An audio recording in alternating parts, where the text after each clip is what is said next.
السلام علیکم ورحمۃ اللہ وبرکاتہ۔ الحمدللہ وکفی والسلام علی عبادہ الذین اصطفی، اما بعد فاعوذ باللہ من الشیطان الرجیم، بسم اللہ الرحمن الرحیم۔ خلق عظیم کے بارے میں ہمارا جو کہ الحمدللہ سیرت مصطفیٰ صلی اللہ علیہ وآلہ وسلم خاتم النبیین کا سبق ہے۔ خلق عظیم اللہ تعالیٰ وحدہ لا شریک جل جلالہ نے حضور اکرم صلی اللہ علیہ وآلہ وسلم خاتم النبیین کی ذات کریم میں مکارم اخلاق، محامد صفات اور ان کی کثرت و قوت اور عظمت کے لحاظ سے قرآن کریم میں مدح و ثنا فرمائی اور ارشاد ہے اللہ تبارک و تعالی کا، اعوذ باللہ من الشیطان الرجیم، انک لعلی خلق عظیم، بے شک آپ بڑے ہی صاحب اخلاق ہے، اور فرمایا کان فضل اللہ علیک عظیما، آپ پر اللہ تعالیٰ وحدہ لا شریک جل جلالہ کا بہت بڑا فضل ہے۔ اور خود جناب کریم صلی اللہ علیہ وآلہ وسلم خاتم النبیین نے ارشاد فرمایا یعنی مجھے مکارم اخلاق کی تکمیل کے لیے بھیجا گیا ہے، اور ایک روایت میں ہے یعنی اچھے کاموں کو مکمل کرنے کے لیے بھیجا گیا ہے۔ اس سے معلوم ہوا کہ جناب کریم صلی اللہ علیہ وآلہ وسلم خاتم النبیین کی ذات مقدس میں تمام محاسن و مکارم اخلاق جمع تھے، کیوں نہ ہو کہ جب کہ جناب کریم صلی اللہ علیہ وآلہ وسلم خاتم النبیین کا معلم حق تعالی جل جلالہ سب کچھ جاننے والا ہے۔ سیدتنا ام المؤمنین حضرت عائشہ صدیقہ رضی اللہ تعالی عنہا مبارکہ سے روایت ہے، وعنہا اجمعین مبارکہ سے روایت ہے کہ رسول اللہ صلی اللہ علیہ وآلہ وسلم خاتم النبیین کے اخلاق کریمہ کے بارے میں آپ سے دریافت کیا ہے، تو آپ صلی اللہ علیہ وآلہ وسلم خاتم النبیین نے فرمایا آپ کا اخلاق قرآن کا اس کے ظاہری معنی یہ ہے کہ جو کچھ قرآن کریم میں اخلاق و صفات محمودہ مذکور ہے، آپ صلی اللہ علیہ وآلہ وسلم خاتم النبیین ان سب سے متصف تھے۔ کتاب شفا قاضی عیاض رحمۃ اللہ علیہ مزید ذکر فرماتے ہیں کہ نیز یہ بھی ہے کہ آپ صلی اللہ علیہ وآلہ وسلم خاتم النبیین کی خوشنودی قرآن کی خوشنودی کے ساتھ ہے، اور نبی کریم صلی اللہ علیہ وآلہ وسلم خاتم النبیین کی ناراضگی قرآن کی ناراضگی کے ساتھ ہی۔ مطلب یہ ہے کہ جناب کریم صلی اللہ علیہ وآلہ وسلم خاتم النبیین کی رضا امر الہی کی بجائے اولی میں، اور آپ صلی اللہ علیہ وآلہ وسلم خاتم النبیین کی ناراضگی حکم الہی کی خلاف ورزی میں اور ارتکاب معاصی میں تھی۔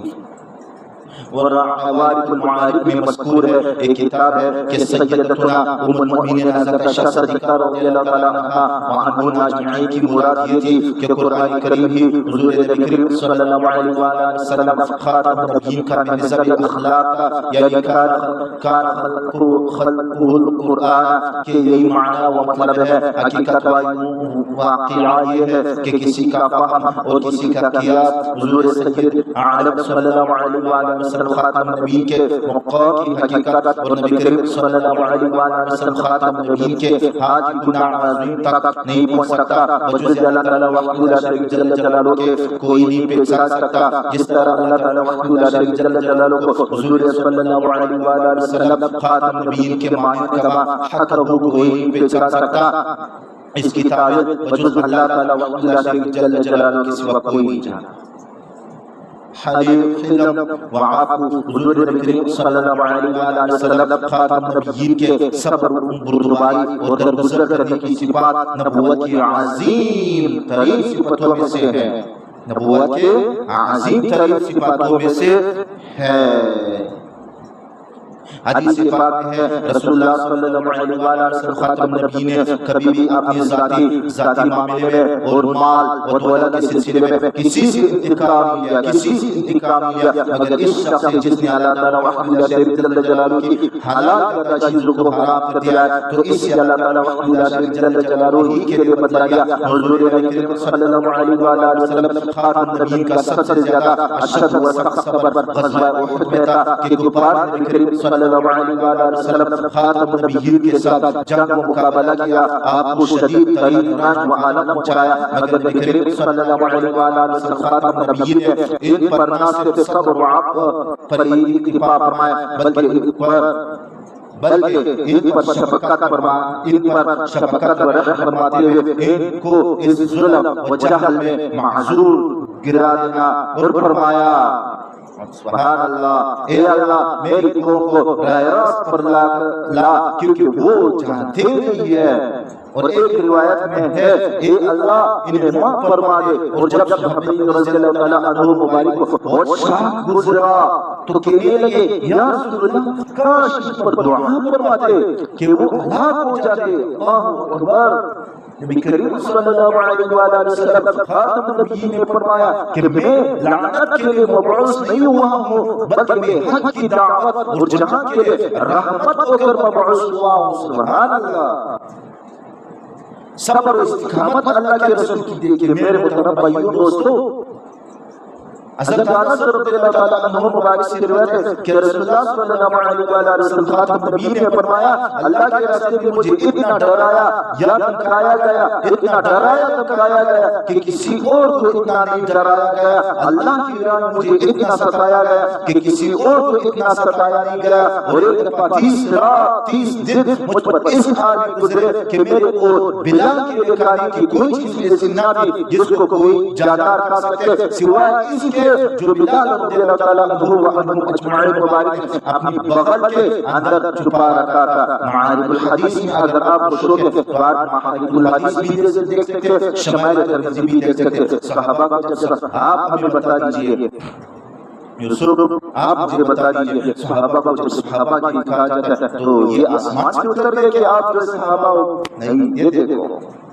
یہ رسول اللہ صلی اللہ علیہ وسلم خاتم النبیین کے تربیت یافتہ ہے۔ کیسے صحابہ سبحان اللہ، سب صحابہ کرام حق ہے، سچ ہے، سب صحابہ اور صحابیات حق ہے، سچ ہے، حدود ہے، ہمارے سروں کے تاج ہے، دل کے دھڑکن ہے۔ واقعات آخری واقعہ حضور رحمت للعالمین صلی اللہ علیہ وآلہ وسلم خاتم النبیین توحید کی تبلیغ کے لیے حضرت زید بن حارثہ رضی اللہ تعالی عنہ مبارک کو ساتھ لیے ہوئے یا پیادہ طائف پہنچے اور وہاں کے باشندوں کو اسلام کی دعوت دی جس سے وہ سب برا برتا ہو کر دربے آزار ہو گئے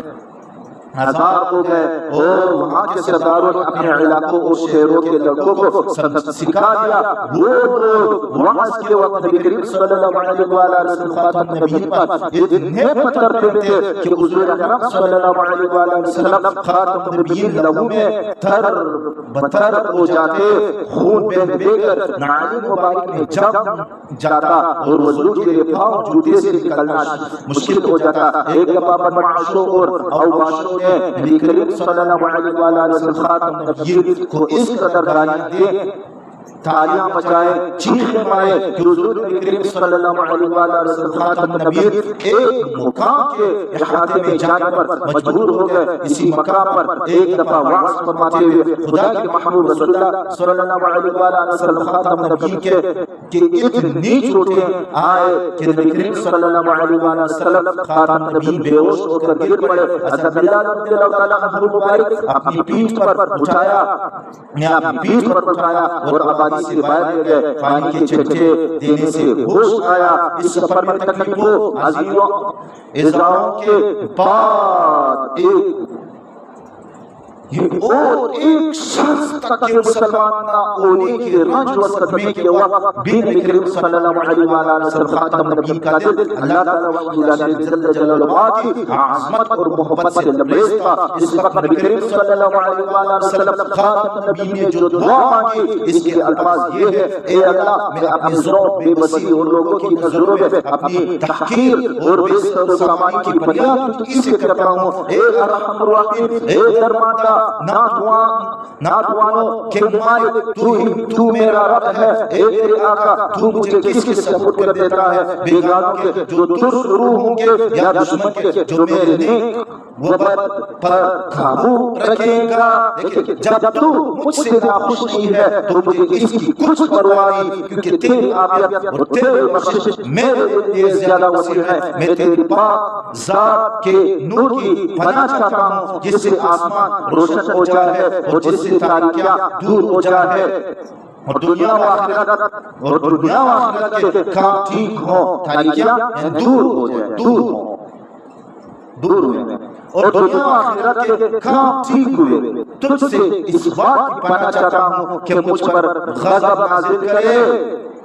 یا تیری ناخوشی مجھ پر وارد ہو۔ اطاعت کرنے کا تجھی کو حق ہے حتیٰ کہ تو راضی ہو جائے، اور تیری مدد اور تائید کے بغیر کسی کو کوئی قدرت نہیں۔ نبی کریم صلی اللہ علیہ وآلہ وسلم خاتم نبیین نے طائف سے واپس ہوتے ہوئے یہ بھی فرمایا، میں لوگوں کی تباہی کے لیے دعا کیوں کروں؟ اگر یہ لوگ خدا پر ایمان نہیں لاتے تو کیا ہوا؟ ایمان نہیں لاتے تو کیا ہوا؟ امید ہے کہ ان کی آئندہ نسلیں ضرور اللہ تعالیٰ وحدہ شریف پر ایمان لانے والی ہوگی، اور الحمدللہ ساتھ یہ پیشگوئی بھی جو ہے وہ ثابت ہو گئی اللہ کہ رسول خاتم صلی اللہ علیہ وآلہ وسلم خاتم، جس کے بعد اس صحابہ اللہ تعالیٰ جل جلالہ رسول اللہ صلی اللہ علیہ وسلم خاتم نبیین کے لیے جو اس میں بنا دے کہ رسول اللہ صلی اللہ علیہ وسلم خاتم نبیین جب اشارہ کرتے تھا کسی چیز کی طرف وہ کام جو ہے وہ ہو جاتا تھا اللہ کے حکم سے۔ جی الحمدللہ ہمارے اور آپ کی آج کی طرف سیرت مصطفیٰ صلی اللہ علیہ وسلم خاتم نبیین کا جو کلاس کا وہ ابھی ختم ہو گیا ہے۔ وآخر دعوانا الحمدللہ رب العالمین۔ جس کو جس جگہ سمجھ میں نہیں آیا وہ پوچھ سکتے ہیں۔